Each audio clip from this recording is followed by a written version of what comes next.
Olá, mais uma vez, bem-vindo, bem-vinda. Chegamos à nossa quarta aula do curso de Protagonismo Humanizado. Estamos na reta final do treinamento e agora a gente vai voltar a juntar esses dois termos, voltar a juntar o conceito de protagonismo com o conceito de humanização para chegar no fortalecimento do protagonismo humanizado. E vamos falar de uma outra coisa muito importante também nessa quarta aula, que é propósito. E como o propósito, como ter clareza de uma missão na vida se conecta com esta atitude, com esta competência, inclusive, de ser um protagonista humanizado, uma protagonista humanizada na vida. Vamos lá?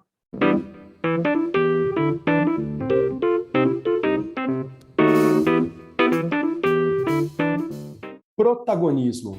Já falamos desse conceito isoladamente, falamos da importância do indivíduo que assume a postura de protagonista na vida, do quanto ele assume uma responsabilidade pela própria vida, pelas próprias escolhas, e falamos também de humanização, portanto, desta atitude de se preocupar, sim, genuinamente com o impacto das nossas ações nas relações que mantemos com os outros, na preocupação em sermos mais generosos, em termos um olhar mais afetuoso para com o outro, de maneira que, ao somar essas duas coisas, o protagonista humanizado seja aquele indivíduo que faz as coisas acontecerem, que faz, sim, as soluções aparecerem diante dos problemas, busca as soluções, mas busca soluções que sejam boas para ele, mas também para o todo, também para as outras pessoas.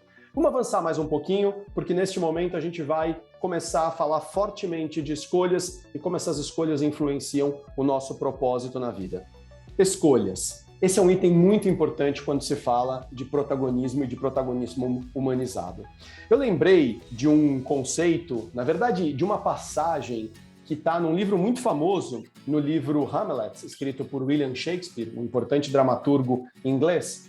E a passagem talvez mais emblemática, pelo menos aquela que ficou mais famosa dentro de toda a história dessa peça teatral, né? Na verdade é uma peça teatral, um livro em forma de narrativa teatral, é a passagem onde o príncipe Hamlet diz: ser ou não ser, eis a questão. To be or not to be, that's the question.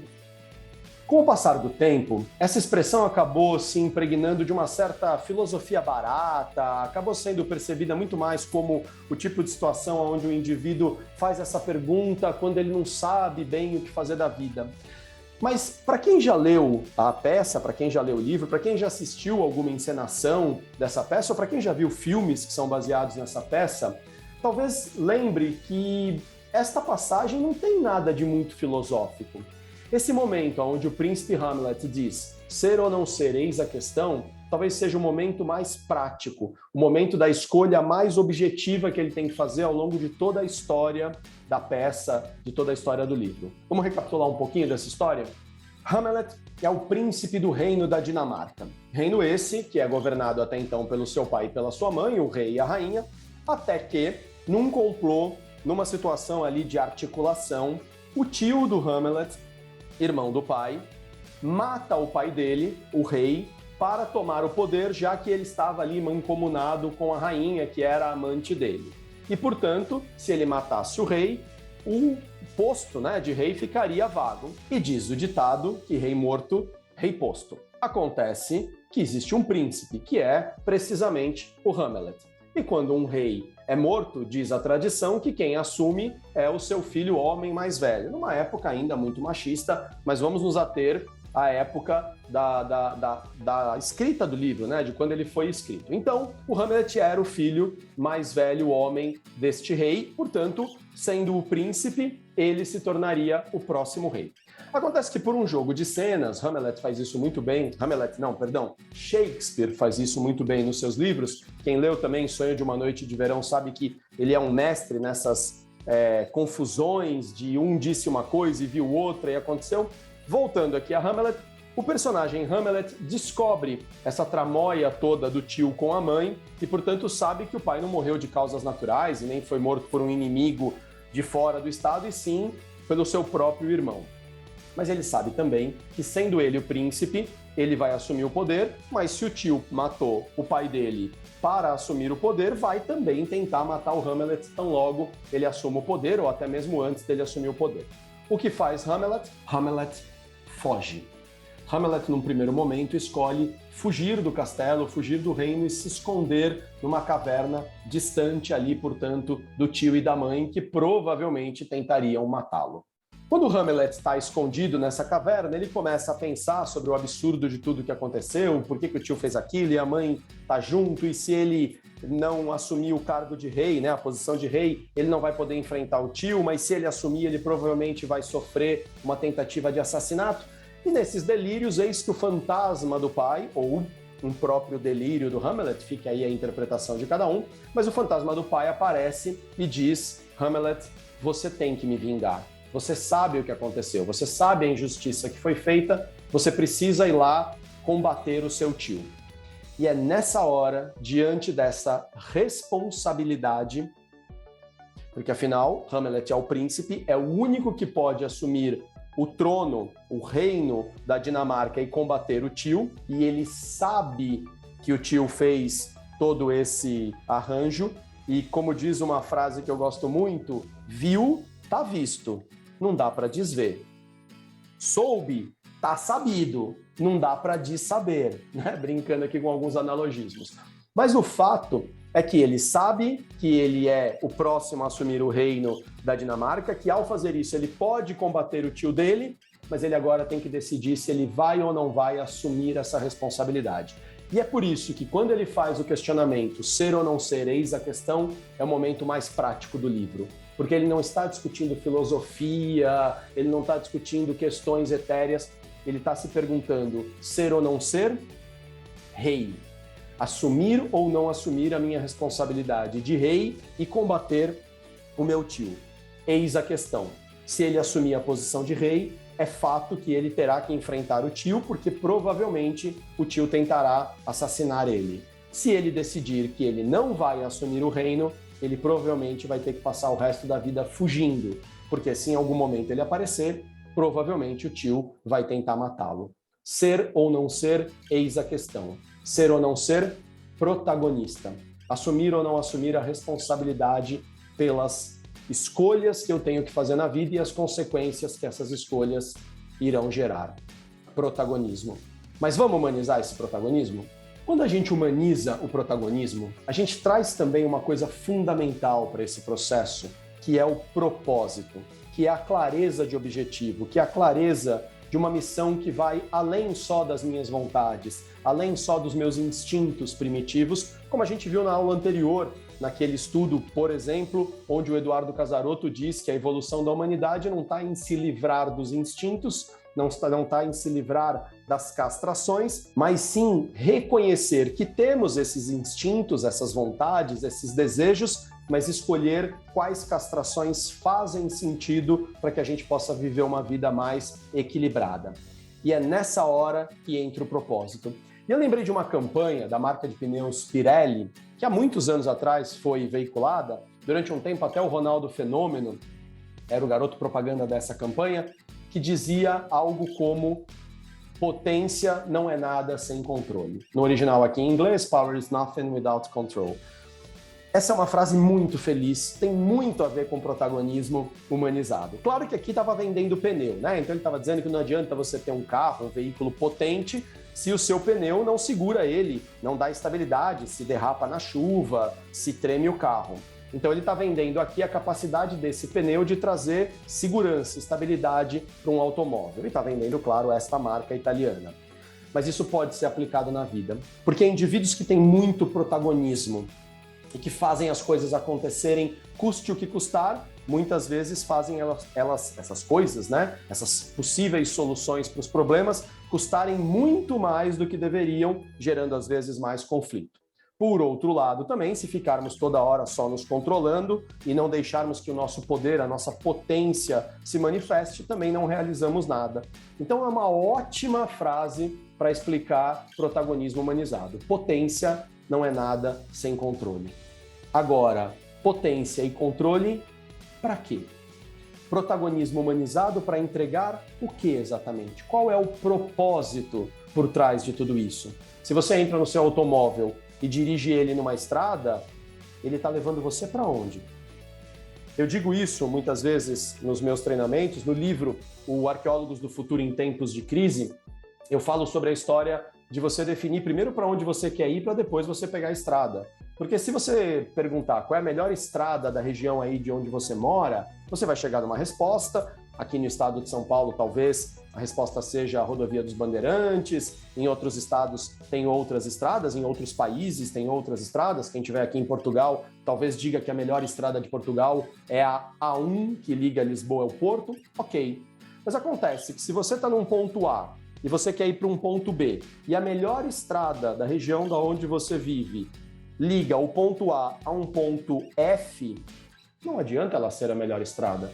Ela não te leva para onde você quer. Então, verdade, potência não é nada sem controle. Protagonismo sem humanização gera violência. Humanização sem protagonismo gera dó, que não gera ação. Mas mesmo que eu decida gerar uma ação de um jeito humanizado, de um jeito generoso, essa ação vai me levar para onde? Qual é o propósito por trás dela? E nesse sentido, um filósofo romano chamado Sêneca disse há quase 2000 anos algo que norteia boa parte dessa nossa discussão. Nenhum vento sopra a favor de quem não sabe para onde ir. Se você não sabe qual é o seu propósito, talvez todo o protagonismo que você está exercendo, mesmo que muito humanizado, muito generoso, esteja te direcionando para o lugar errado. Qual é a sua missão nessa vida? Lembra lá do exercício da aula de abertura, quando eu pedi para você pensar, responder e estruturar quem é você? Em 120 segundos, 2 minutos, portanto, você se apresentar, você poder construir uma narrativa que diga quem é você, mas que também diga qual é a sua missão nesse mundo. O protagonismo humanizado pede propósito. E a gente vai ver aqui que existe um propósito sim, que o protagonista humanizado, que a protagonista humanizada pode exercer na vida e que vai ser muito bacana e muito útil para o mundo.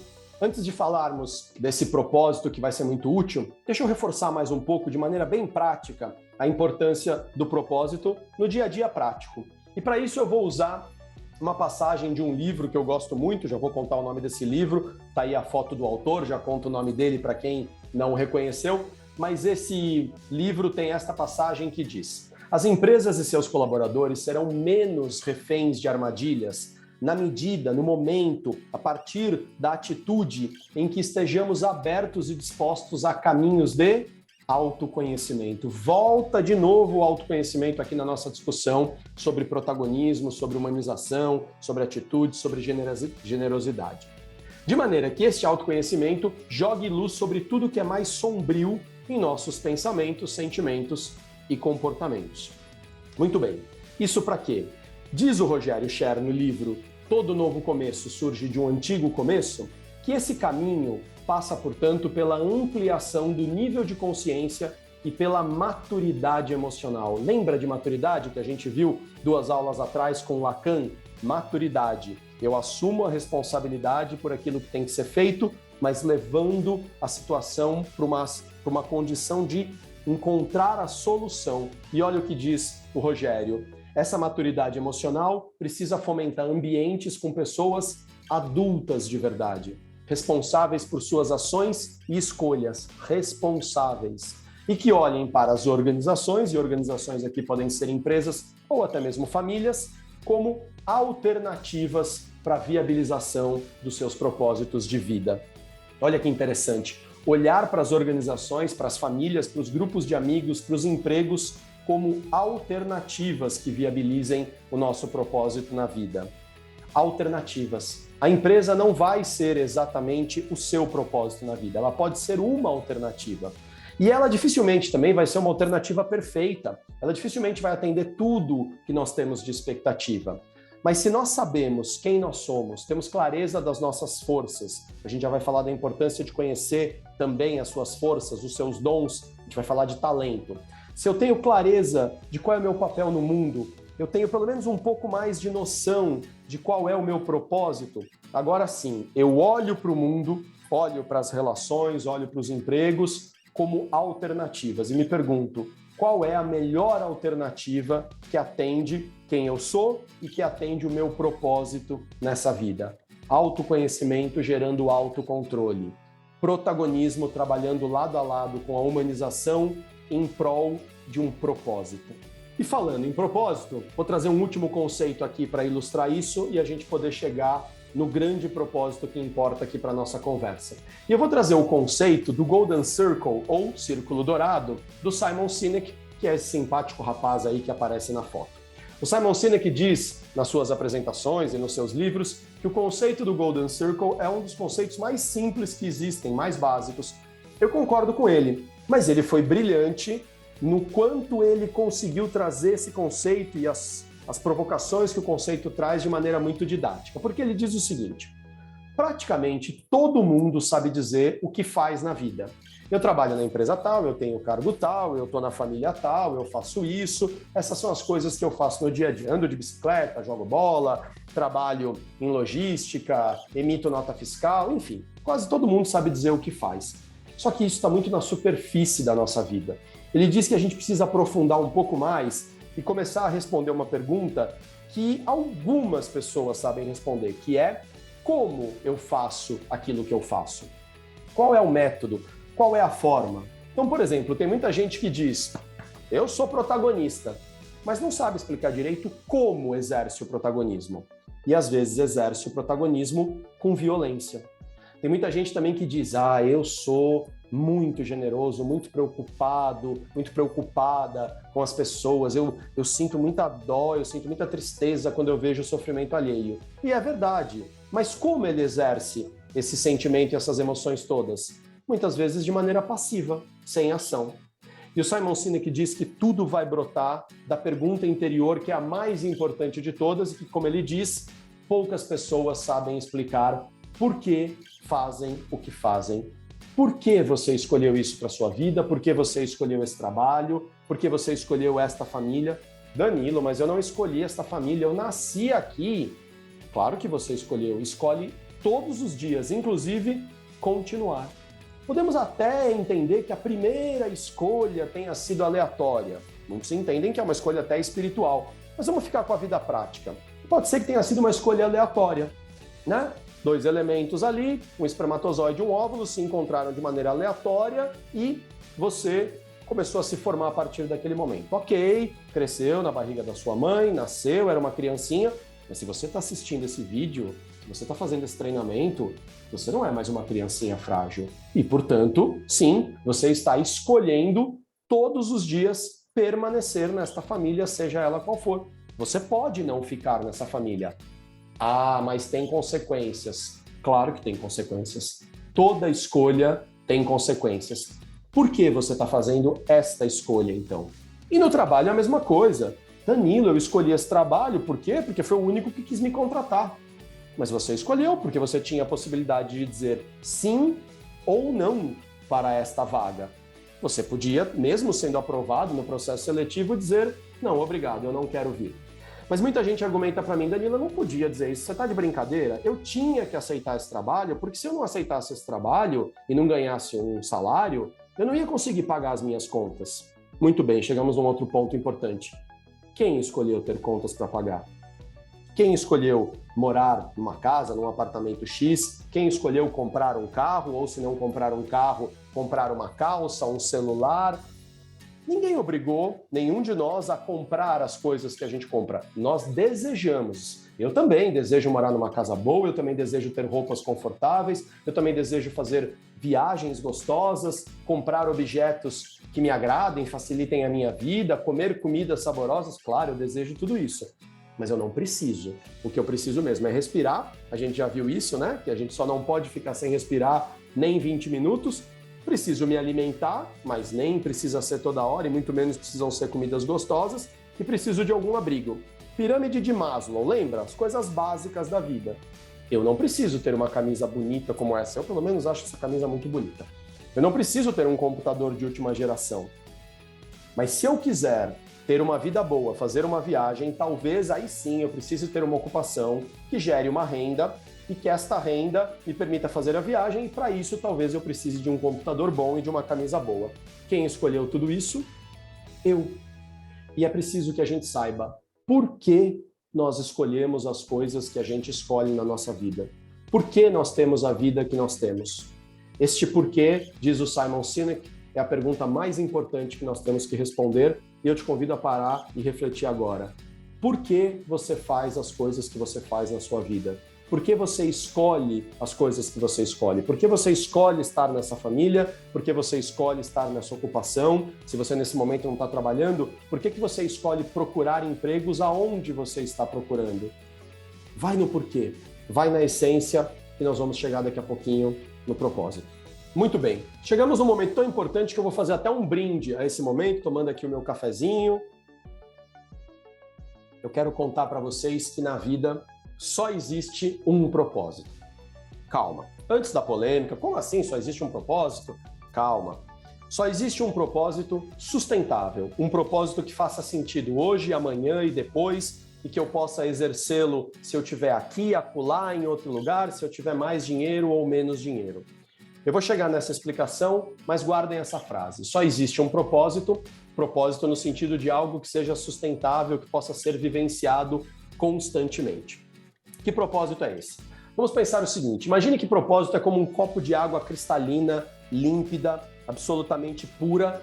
Propósito é algo que flui na nossa vida, que simplesmente é. Quando eu estou vivendo o meu propósito, eu simplesmente sou. Eu não preciso parecer, eu não preciso me esforçar a ser feliz, eu não preciso disfarçar que eu não tenho problemas, desafios, eu apenas sou, eu apenas fluo na vida. Mas isso não é tão simples de conseguir, até porque a nossa vida tem problemas. A gente tem contas para pagar, tem dia que chove, tem dia que faz muito calor, tem assalto, tem violência, tem preocupação. O fato é que nós não precisamos mais nos preocupar com sobrevivência do ponto de vista básico há muito tempo. Como a gente falou, inclusive, também há 2 aulas atrás, quando a gente estudou o conceito de atitudes condicionadas, que a gente falou que o nosso cérebro teve que condicionar muitas atitudes e movimentos e até ações como respirar, como andar, para não gastar muita energia. O fato é que há muito tempo nós já sabemos aonde encontrar alimento. E essa questão é tão sensível que até mesmo um indivíduo em situação de rua, ele sabe o que ele tem que fazer para sobreviver. Então, no que depender dele, é uma vida miserável, isso que eu vou contar, uma vida muito triste, mas ele sabe o que ele tem que fazer para sobreviver e basicamente é peregrinar pelas cidades, pelos lugares, pedir esmolas ou pedir comida. Algumas pessoas vão dar comida, outras vão dar ali o vidro fechando rápido, outras vão dizer que não tem, mas alguém ali do vasto contingente de pessoas que ele abordar vai dar para ele ou alguma comida ou algumas moedas, algum dinheiro, e com este dinheiro que ele amealhar mais alguma bolacha, algum pão que ele receber, ele come ou vai na padaria, termina de pedir um sanduíche, vai até uma mercearia, compra um pacote de bolacha e come pelo menos por este dia. Se ele precisar se abrigar, ou ele vai num abrigo de prefeitura, se existir, ou ele vai para debaixo de uma ponte, um lugar onde ele possa pelo menos ficar ali salvo da chuva, às vezes do frio, e se ele conseguir comer alguma coisa e dormir minimamente seguro, ele sobrevive. É uma vida miserável? É uma vida miserável. Mas olha só, se até o indivíduo em situação de rua sabe o que precisa fazer para sobreviver, que dirá nós que estamos assistindo aqui esse vídeo? Se você tem acesso a um equipamento e consegue assistir um vídeo como esse, um treinamento como esse, é porque você tem alguma condição. É porque você tem provavelmente algum network de amigos, de familiares. Então, morrer de fome, provavelmente você não vai. Morrer desabrigado, você não vai. Pode acontecer um acidente, uma doença, mas por falta de capacidade de sobrevivência, dificilmente esse será um problema para a gente. Mas tem um outro problema que sim a gente enfrenta ultimamente, que é o problema de sermos aprovados. A gente vive um momento de superexposição, onde todo mundo quer ser aprovado, aplaudido. Mas a gente não precisa disso para sobreviver. E se sobreviver já não é nem mais um propósito, porque nós sabemos o que tem que fazer para sobreviver, ser aprovado, ser aplaudido também não é um propósito. Não é um propósito sustentável. Por quê? Não seremos aplaudidos o tempo inteiro. É impossível que, por mais que a gente faça coisas incríveis, brinque, fale coisas fabulosas, inteligentes, é impossível que todo mundo nos aprove o tempo inteiro. Até porque, em algum momento, a pessoa vai cuidar da vida dela. Então, ela não vai nem olhar para a gente. Então, para quem vive o tempo inteiro buscando como propósito na vida ser aprovado, em algum momento vai se frustrar. Assim como vai se frustrar também quem tenta viver o que eu chamo de propósito do momento, propósito da moda. Qual é o propósito da moda? Ser feliz. Eu vim aqui curtir a vida e eu vou dizer para você, não é um propósito sustentável, porque não dá para ser feliz o tempo inteiro. Em algum momento existirá algum problema que vai tirar a nossa tranquilidade. Aliás, como diz o próprio autor do livro, vou usar um palavrão aqui, mas o livro chama-se A Sutil Arte de Ligar o Foda-se, de Mark Manson. Ele diz que, mesmo diante de uma felicidade, vem inevitavelmente uma infelicidade. Então, mesmo que você compre um pacote para ir fazer uma viagem incrível, vem no mínimo uma infelicidade, voltar para casa. Mesmo diante da compra de um carro, de uma casa, vem no mínimo uma infelicidade. E se esse carro bater? E quando esse carro estragar? E quando essa casa ficar velha? Então, mesmo diante de uma grande alegria, vem no mínimo uma preocupação. E se essa alegria acabar? Então, ser feliz não é um propósito sustentável porque não dá para ser feliz o tempo inteiro. Mas qual é o tal propósito que eu disse que existe e que é o único? Eu vou chegar lá. Vamos só estressar um pouquinho esses 3 caminhos. Não é um propósito sobrevivermos. Por quê? Porque a gente não precisa mais se preocupar com sobrevivência básica. Não vivemos mais isolados, pelo menos a grande maioria das pessoas não mora mais isolada numa floresta. Eu sei que existem tribos das mais diferentes etnias que moram. Mas você que está vendo esse vídeo neste momento, você mora isolado na floresta? Você acorda de manhã e precisa caçar uma preá, procurar uma beterraba enterrada que você possa se alimentar dela? Não, né? Você que está assistindo esse vídeo não mora. Então, vamos focar aqui, vamos trazer o conceito da responsabilidade. Eu preciso me preocupar em encontrar comida porque eu não faço a menor ideia onde eu posso encontrar comida. Não, nenhum de nós, a gente sabe exatamente onde tem comida. Tem comida nos supermercados, nos mercadinhos, nas lojas de conveniência, dentro do nosso armário.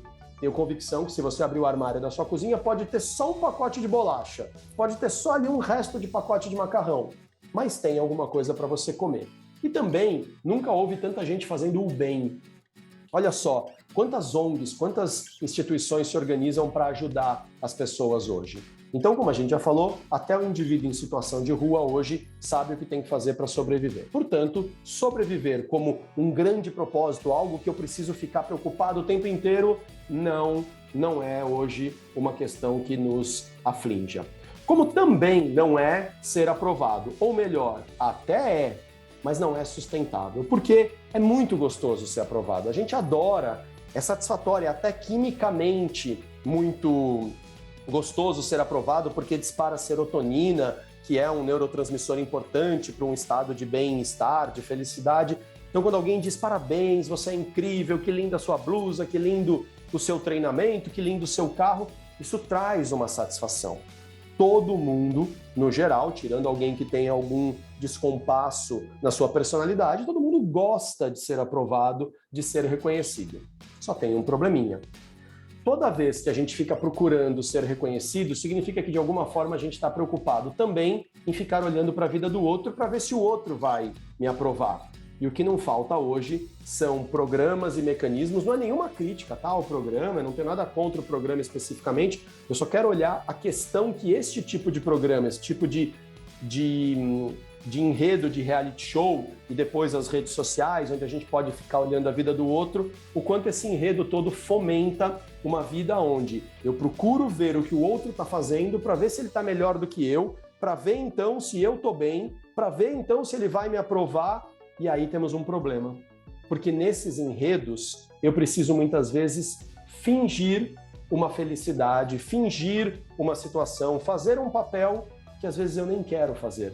Você já viu alguém ir para as redes sociais e postar uma foto assim, eu aqui na praia, uma chuva desgraçada, não aproveitei nada, gastei meu dinheiro, uma porcaria, olha eu aqui. Pouca gente faz isso, né? A maioria espera assim, choveu a semana inteira. Quando sai um raio de sol, ele pega lá a câmera no raio de sol, arruma um ângulo aqui e posta assim com super sorriso, legenda. Férias maravilhosas, o sol, que alegria. Claro, isso é o que a gente enxerga. Qual é a verdade? Nem sempre é de felicidade plena. Aliás, mesmo que seja, mesmo que o outro esteja tendo férias maravilhosas num lugar incrível, sol, caipirinha, música, etc., gente bacana, ainda assim, esta é a vida dele. Parabéns para ele. E você? Sua vida tá boa? E se não tá, o que você tá fazendo para ela ser boa? E se ela é boa, você precisa do reconhecimento do outro? Se você precisa, cuidado, você pode virar um indivíduo que tá igual aqueles ratinhos na roda, corre, corre, corre, corre e não sai do lugar. Por quê? Porque não dá para ser aprovado o tempo inteiro. Então, a aprovação dos outros definitivamente não dá para ser um propósito sustentável na nossa vida. Eis que chegamos no propósito da felicidade. O meu propósito na vida é ser feliz. E eu vou ser feliz, sabe como? Eu vou pegar o meu dinheirinho que eu ganhei honestamente no meu trabalho e vou comprar uma viagem bacana, vou comprar um instrumento musical novo, vou jogar o meu pôquer ou qualquer outro jogo legalizado com o meu dinheiro, que eu pago meus impostos, eu vou comprar o meu livro, eu vou comprar qualquer coisa que me satisfaça, vou fazer uma caçada. Há lugares em que a caçada é legalizada. O indivíduo vai comprar uma arma legalizada, ali com toda a documentação, vai num espaço onde pode fazer caçada e vai caçar porque ele gosta, porque isso dá prazer para ele. E se ele não está fazendo nada ilegal, alguém pode até dizer, mas isso é imoral, mas isso é uma crueldade com os animais. Mas se ele está fazendo tudo dentro da lei, realmente, ninguém vai poder acusá-lo de um crime. E ele está fazendo isso com o dinheirinho dele, isso dá prazer para ele. Num contexto social, tá tudo certo. Como tá tudo certo se ele investe dinheiro em computadores, celulares, smartphones, smart TVs, esses assistentes hoje virtuais, né, como Alexa. Enfim, não tem problema. Assim como também não tem problema nenhum, eu vejo muito a garotada hoje em dia pegando a sua grana, logo que começa a trabalhar, indo viajar, conhecer o mundo inteiro. Qual é o problema de fazer tudo isso com o seu dinheiro de maneira honesta? Problema algum. Se quiser também pegar o seu dinheirinho e ficar jogando videogame o dia inteiro e comprando novos jogos e o equipamento mais moderno, também não tem nenhum problema. O desafio, na verdade, é como manter isso sustentável no mundo onde existe tanta desigualdade, onde as pessoas não têm as mesmas condições e não partem todas do mesmo local de largada. O que eu quero dizer com isso? Que enquanto às vezes eu estou vivendo a minha vida boa, alguém não está e alguém pode querer o que eu tenho, alguém pode ter inveja da minha vida. Eu não sei você, mas onde eu moro tem, por exemplo, assalto. O assalto o que é? De certa forma é uma inveja. O sujeito tem algo que eu quero ter, eu não consigo pelos meus recursos próprios, consigo sim, eu tomo dele, eu roubo dele. Então não sei aí onde você mora, mas se aí tem assalto ou se tem fofoca, tem esse tipo de situação que vai tirar a nossa tranquilidade. Por quê? Porque se eu decidir que eu vou curtir minha vida, mas alguém decidir que vai tentar tomar o que é meu, eu vou ter que me proteger. E aí a gente se protege cada vez mais em muros, grades, alarmes, casas cada vez mais fortificadas. Não, e aí dentro aqui da minha casinha eu fico tranquilo. Só que eu fico tranquilo e alguém está pensando como passar por cima de tudo isso. Até que em algum momento, se eu me esconder tanto para me proteger desse mundo que tenta tomar as minhas coisas, eu vou acabar isolado. E aí temos um problema. O ser humano é uma espécie social. Quando nos isolamos demais, nós adoecemos. E quando a gente adoece, a gente não consegue ser feliz. Então, ser feliz o tempo inteiro não é viável como propósito. Puxa vida, nem se eu fizer isso com o meu dinheirinho, é muito difícil, mesmo que você faça isso com o seu dinheirinho ganho honestamente. Então, qual é o propósito que é sustentável? Sobreviver, ser aprovado e ser feliz o tempo inteiro não é viável. Se cada um de nós tentar este caminho, é provável que continue sentindo uma angústia, um vazio, algo que não se preenche e que só vai se preencher quando a gente assumir que o propósito da vida é ser útil. O propósito da vida é ter um papel na vida que gere benefício para o contexto ao meu redor. Eu não estou contando nenhuma novidade, claro. As mais de 4.000 religiões do mundo, desde as maiores, que têm muitos adeptos, como o cristianismo, o islamismo, o próprio judaísmo, até religiões menores, que às vezes têm grupos praticantes mais reduzidos, todas elas em algum momento falam, por exemplo, sobre fazer o bem, sobre levar uma vida digna, que significa uma vida que seja boa para o contexto, para você e para os outros. Todos os grandes filósofos que pensaram o sentido da vida, de alguma forma falaram isso. Uma vida só tem sentido se ela tiver um sentido. Uma vida só é plena quando ela agrega algo para a vida. Pois é. Então, termos uma utilidade para o mundo, fazer da nossa vida algo que agrega valor para o contexto ao nosso redor, é o único propósito sustentável. Por quê? Porque eu posso fazer isso hoje, amanhã, depois, eu posso fazer isso se estiver chovendo, se estiver sol. Eu sempre posso ser útil para alguém e para alguma situação. Sempre existe a necessidade batendo a nossa porta. Sempre alguém precisa da nossa ajuda. Sempre alguma situação pede uma intervenção e que pode ser a nossa intervenção. Portanto, ajudar os outros, fazer o bem, praticar a generosidade é um caminho de mão única. Eu não preciso de nada em troca. A generosidade é fazer algo pelo outro e genuinamente estar tranquilo, sem aguardar nada em troca. E se eu realmente envio algo para alguém e eu não preciso que essa pessoa me mande nada em troca, eu tenho o caminho livre. Simplesmente flui. Eu mando, eu mando, eu mando. E o próprio ato de fazer algo já nos enche de satisfação. Já gera muita oxitocina no nosso organismo, que é um elemento químico que é disparado quando fazemos o bem.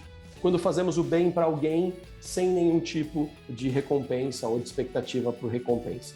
Portanto, se o propósito da vida, se o único propósito sustentável da vida é fazer o bem, é sermos úteis para os outros, para as pessoas, para as situações ao nosso redor, como a gente vai fazer isso? É aqui que se individualiza o processo, porque cada indivíduo vai praticar esse propósito de uma forma. Eu poderia, por exemplo, fazer o bem pegando o meu emprego, digamos que eu tenha um emprego, e digamos que a empresa permita que eu dê o meu emprego para uma outra pessoa. Que eu pegue o meu emprego, procure alguém que está há meses desempregado, anos até, e diga, olha, vem cá, estou te dando meu emprego é tal, eu ganho tal, é no lugar tal, olha, a empresa autorizou, eu estou te dando. No primeiro momento, essa pessoa vai ter um êxtase e você vai ter uma alegria enorme junto. Mas qual é o desafio aqui? Se você vai fazer o bem, dando o seu emprego para alguém, e no momento seguinte você não tem mais o seu emprego, como é que você vai continuar fazendo bem? É como você pegar os seus bens materiais e doar para alguém, e eu sou super favorável que a gente realmente doe as coisas que a gente pode doar, que estão muitas vezes ou paradas na nossa casa ou até não estão paradas, mas a gente quer sim ver o outro feliz e ele vai ficar mais feliz com aquilo do que eu. Sim, muita gente vive uma vida miserável e precisa de bens. E se você doa uma parte do seu dinheiro, das suas coisas materiais, dos seus alimentos, isso é muito bom, continue fazendo. Mas no momento em que você doa, por exemplo, a sua roupa para alguém, no minuto seguinte, você não tem mais essa roupa.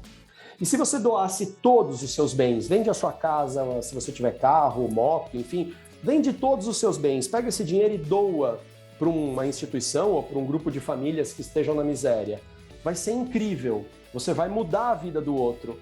Mas como é que você continua sendo útil no dia seguinte se você acabou de dar tudo o que você tem e esse foi o caminho que você escolheu para ser útil? Portanto, é muito bom que a gente seja generoso e ofereça coisas para as pessoas. Mas algo que a gente tem para dar a todo momento e que pode nos fazer ser útil para sempre, esse algo que nunca vai faltar em nós e que a gente sempre vai poder oferecer hoje, amanhã, de tarde, de noite, com chuva ou com sol, chama-se talento. Os seus dons. Seja lá quais forem os seus dons, você tem eles hoje e terá eles amanhã e até o último dia da sua vida. E você vai poder doar esses dons. Quando eu falo doar aqui, entenda, você pode até trabalhar e ser remunerado por isso, mas o movimento é de colocar esses dons à disposição do mundo sendo útil. Isso gera fluidez e isso cumpre um propósito. Mas isso também volta de novo à questão do autoconhecimento. Tem muita gente que nem sabe qual é seu dom. Eu sugiro, se você quiser conhecer melhor o conceito de talentos, de dons, de pontos fortes, a leitura desse livro, Descubra Seus Pontos Fortes. Nesse livro, inclusive, eles fazem uma descrição do que significa talento que eu acho muito boa. Eles dizem que talento é um padrão recorrente e natural de pensamento, sentimento ou comportamento que pode ser usado de forma produtiva. Olha que interessante. Talento, portanto, é um padrão recorrente e natural, é algo que a todo momento se manifesta em mim e do qual eu não preciso fazer muito esforço. Eu já nasci com isso, eu posso lapidar, mas ele brota dentro de mim. E pode ser algo que brota através do pensamento, do sentimento ou do comportamento, pode ser algo, então, intelectual, emocional ou até comportamental, atitudinal, pode ser uma habilidade até física, mas que fundamentalmente gere resultados produtivos. Talento, portanto, é quando eu coloco o meu dom para trabalhar a favor do mundo. Lembrando, eu também estou no mundo. Logo, se é para usar os meus talentos a favor do mundo, a favor do contexto onde eu vivo, é importante que você lembre que você também está dentro desse contexto. Então, o seu talento é para você e para aqueles que estão ao seu redor. Então, olha que coisa importante. Exercer o protagonismo humanizado é também ter clareza de que existe um propósito por trás de toda atitude, ou tem que existir um propósito por trás de toda atitude, de todo movimento, e que esse propósito tem que ser bom para mim, mas também para os outros. E isso, ao fim e ao cabo, como dizem os meus amigos portugueses, vai gerar algo fundamental na nossa vida chamado saúde. Porque se eu tenho um propósito e se eu entendo que o meu propósito é fazer o bem para o mundo e eu vou exercer isso como um protagonista humanizado através dos meus talentos, para por um momento, olha para essa imagem e veja o quanto, fazendo isso, você vai combater o mal, o principal elemento que destrói a nossa vida e tira a nossa saúde. Quero agradecer aqui ao Eduardo Casarotto por ter desenvolvido esse conceito e essa imagem. Você vai atacar a chaga da humanidade que chama-se orgulho. Porque o orgulho faz com que a gente sinta vergonha e a vergonha faz com que a gente se afaste das pessoas. É o orgulho que gera arrogância na gente, que faz ficarmos soberbos, que faz a gente ter inveja, que faz a gente querer ter controle. É o orgulho que gera vaidade na gente, que faz a nossa autoestima muitas vezes se deteriorar, mas faz também a gente se sentir ali necessário de estar cercado por luxo, por coisas incríveis. É o orgulho que gera preguiça, é o orgulho que faz a gente se preocupar com a honra. Quem é ele para falar assim comigo? É o orgulho que traz voracidade, que faz a gente querer comer como se não houvesse amanhã. É o orgulho que faz a gente mentir, que faz a gente querer ser aplaudido, que faz a gente ter necessidade de poder, o que faz a gente ficar procurando sucesso, o que deixa a gente muitas vezes obsessivo. É o orgulho que nos deixa inflexível, é o orgulho que nos faz querer ser aprovados o tempo inteiro. E tudo isso vai desembocando em caminhos muito perigosos que tiram a nossa saúde. Pausa esse vídeo e olha para essa imagem com muito carinho e veja se, ao viver uma vida com um propósito sustentável, portanto um propósito que te coloque sendo útil para o mundo, útil para as pessoas ao seu redor, e através de uma atitude de protagonista humanizado, de protagonista humanizada, olha o quanto isso vai dissolver o orgulho em você e vai fazer com que você desenvolva saúde na sua vida. E é esse propósito e essa saúde que vai fazer com que você enfrente os problemas da vida, porque eles existem. Às vezes estamos ali andando, quietos, dirigindo nosso automóvel, pilotando nossa bicicleta e alguém passa por nós e nos xinga, briga com a gente, reclama que a gente está indo muito devagar, sai do caminho, sua lesma! E você se pega ali, surpreso, dizendo por que a pessoa me xingou?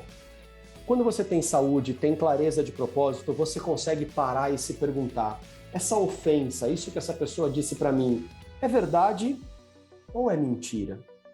Se for verdade, se você estava realmente distraído, atrapalhando o tráfego, sai da frente, deixa as pessoas passarem. Se for mentira, você estava bonitinho no seu caminho, a pessoa que está estressada, então não pega isso para você. Eu aprendi uma expressão feia, mas que eu gosto muito, que diz assim, para de pegar os potes de cocô que a vida te oferece, especialmente que os outros te oferecem, mas que não são seus. Não fica fazendo coleção de pote de cocô. Tem gente que não pode ver alguém estendendo a mão com um pote de cocô que já quer pegar o pote de cocô para si.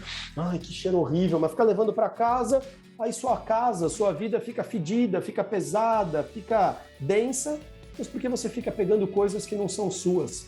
Se é mentira o que te falaram, mesmo que tenha sido através de um xingamento, deixa para lá, né? Porque quando a gente fica se importando muito com a nossa honra, com o nosso orgulho, com a nossa vaidade, a gente vai ficando cansado, a gente vai ficando desanimado, a gente vai ficando estressado, a gente fica doente. E quando a gente fica doente, especialmente por falta de propósito, porque ou estamos muito protagonistas, mas muito violentos, ou muito humanizados, mas sem ação, a gente começa a trazer muitos problemas, a gente começa a somatizar muitos problemas na nossa vida.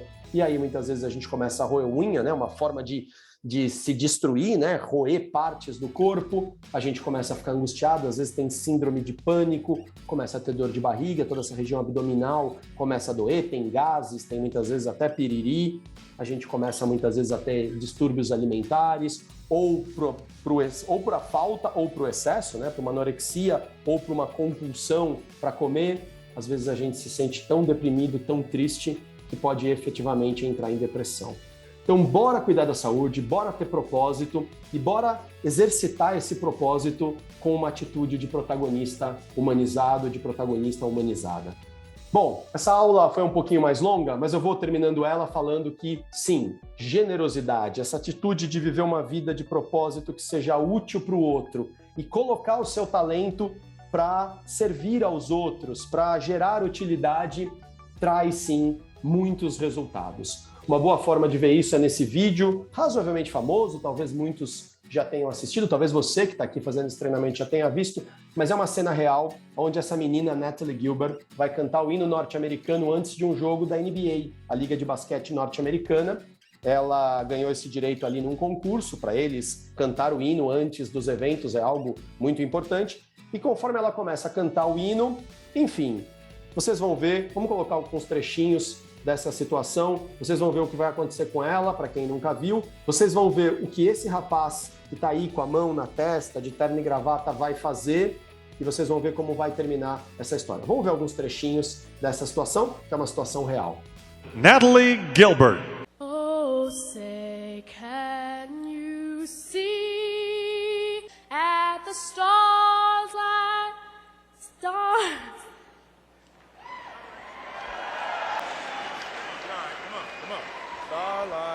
Stars like last gleaming, whose broad stripes and bright stars were so gallantly streamed, and the rockets red glare. Oh, say does that star-spangled banner yet wave? Oh, the parade. Fantástico, né?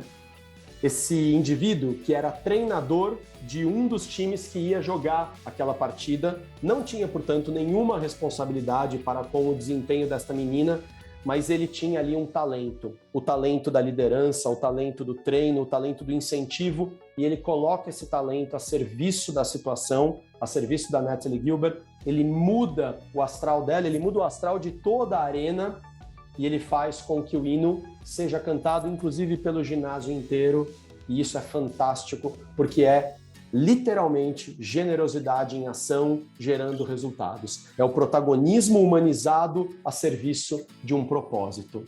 Portanto, buscar soluções e agir pelo bem comum é um caminho que sempre vai gerar bons frutos. Quem quiser ver o vídeo inteiro, tá aqui o link, tem lá no YouTube. Se você digitar NBA, e digitar o nome dessa moça, Natalie Gilbert, rapidamente você vai encontrar o vídeo, se não, pode ir direto por esse link. Vamos terminando essa nossa aula, que foi uma das mais compridas, mas também uma das mais importantes desse curso, com uma frase dita há milhares de anos atrás por um sábio chinês chamado Lao Tse Tung, onde ele diz que aquele que conhece os outros é sábio, mas aquele que conhece a si mesmo é iluminado. Aquele que vence os outros é forte, eu tenho às vezes mais poder bélico, econômico, político, físico, mas aquele que vence a si mesmo, esse sim é poderoso. E uma outra história que ilustra isso para a gente fechar o nosso treinamento é a história da Madre Teresa de Calcutá. Calcutá é uma cidade na Índia, que vai falar da importância do protagonismo humanizado, despertando a nossa consciência de papel no mundo. A história que eu vou contar aqui é bem rapidinha.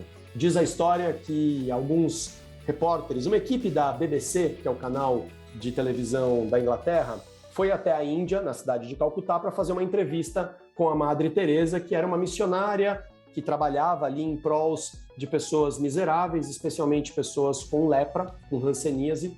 E quando eles chegam ali no local onde ela trabalhava, ela estava atendendo algumas pessoas, é pedido que eles aguardem, e eles começam a olhar aquela cena, pessoas ali, né, com partes do corpo em putrefação, numa situação de muita pobreza, e eles começam a perceber o trabalho dela e vem ela limpando as escaras, né, as feridas dessas pessoas, e é um trabalho que tem ali um grau de densidade, porque tem um cheiro muito forte de podridão, e você tem ali feridas com pus, enfim. E eles ficam observando, diz que especialmente o repórter que ia entrevistá-la observava ela limpando as feridas e ele foi ficando um pouco enojado com aquilo, não era algo que ele estava acostumado. Uma hora a Madre Teresa acaba de atender as pessoas e vai em direção aos repórteres, agradece a presença deles, diz que agora eles já podem conversar e tudo. E o repórter vira para ela e diz assim: Madre, eu estava observando a senhora em ação e vou dizer uma coisa, hein? Que trabalho importante, mas difícil que a senhora faz, hein? E ele diz para ela: eu não faria esse trabalho por dinheiro nenhum no mundo. E diz que ela olha para ele muito tranquilamente, muito consciente do seu propósito, muito consciente do quanto ela estava, assim, sendo protagonista, mas uma protagonista humanizada, e responde a esse comentário dele de que ele não faria esse trabalho por dinheiro nenhum no mundo, basicamente dizendo: nem eu, meu filho, nem eu. Ou seja, podemos sim, claro, ser remunerados pelos nossos talentos, podemos e muitas vezes devemos, até para a nossa vida seguir, a gente continuar estudando. Mas quando a gente coloca os nossos talentos a serviço de um propósito maior, de um propósito de sermos úteis para o mundo, e a gente faz isso com protagonismo, mas também com humanização, com generosidade, essa nossa consciência traz muita tranquilidade, muita paz de espírito, e a gente flui na vida. E é isso que eu te convido a fazer na sua vida, sendo um protagonista, uma protagonista humanizada. Vamos fechar a nossa aula?